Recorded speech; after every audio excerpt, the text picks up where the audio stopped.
Time for article aftermath number 9, where I'm discussing plant princesses.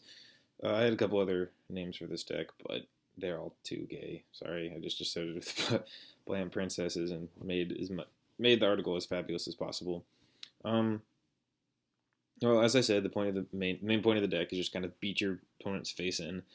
Rank 8 XYZs are only so good, but if you can just summon all your princesses, hundreds of princesses, and Malaya and protect Malaya and then more princesses. Like it's like punching your opponent in the face with giant flower. I can't stop with these terrible puns. Um, I really looked over a lot of ways to generate Malaya. Obviously, things like Crane Crane are by far the best way. Um, or if you like survive things a turn, or with the help of Miracle Fertilizer or Call the Haunted or something, um, you can bring out your stupid Malaya with Card Trooper like Dandelion or something like that. Then there's the all-powerful Junk Forward. I don't really know why I decided to include the Medolce engine. I think I just liked it in testing. I'm just kind of I got turned off to psychics for a while. I was just never. I mean, I guess if you include Serene Psychic Witch because it is an Earth, but I just don't. I didn't mess around with the proportions, and it seems like it took too many investments because I want to include 2 Serene Psychics and 2 Psychic Commanders, and then 3 Iteles, which is 7 card. My Medolce engine only takes up 5 cards, and Hootcake that is a 1 card XYZ, barring that you haven't drawn both of your cat waffles yet. So that's why I personally liked it. Hell, I'll just play more junk forwards and mimics. And junk forward is better than Kagamusha Knight and Mimic in my opinion. But there is Spell Striker. That's the other one. I didn't like Spell Striker because I think it could have just been coincidence. But literally every time junk forward was never dead when I needed it, and like oftentimes Spell Striker was. By often I mean like 4 times. But sometimes you just won't have a spell in your graveyard because you don't need to use a Miracle Fertilizer or MST or Mark of the Rose, or I don't know. Like sometimes I just get mad when cards require specific conditions for cards to be elsewhere. I mean, I guess Junk Forward has that problem too because you can't control a monster. But I mean, that's just mean like your opponent doesn't have to control a monster, or they do. That doesn't matter. So like, as long I mean, barring that you already have like a strong field, um, Junk Forward is better. I guess you whatever. What else can I say about this super cool deck? I didn't really include Redox. I just didn't like it.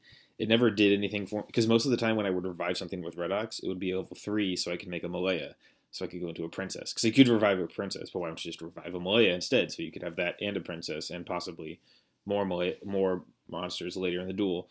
Um, like it. Sure, I guess you could have. You don't really have that many Earths to. I mean, I guess you do have like what 14 Earths or something to banish with Redox, but I just really didn't like it. That's totally fine if you put it in there. I don't think it's going to be detrimental to your cause at all.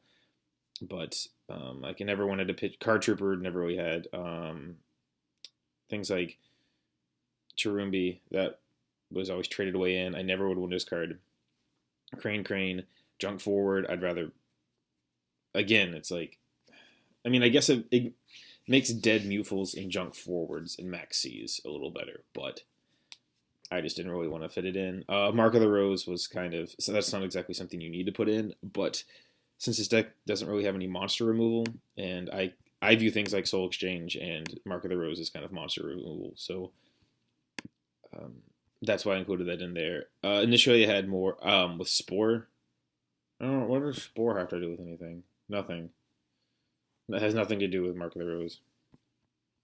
Um, what was that really crappy card? I can't load the comments for some reason. But there's that one card, the new one from the new set that can turn into level 2. It's a plant. I wouldn't play that ever. I'd play Psychic Commander over that in a heart. I'd almost play. Yeah, I'd play Psychic Commander is better than that. I guess you can because I guess with Psychic Commander you can still make Barkion, which Barkion's good right now. Maybe if you could just make it. What if you made a Turbo Barkion Beast deck? That would be pretty good. Against most decks, that'd be really devastating. Yeah. So I think it'd be good.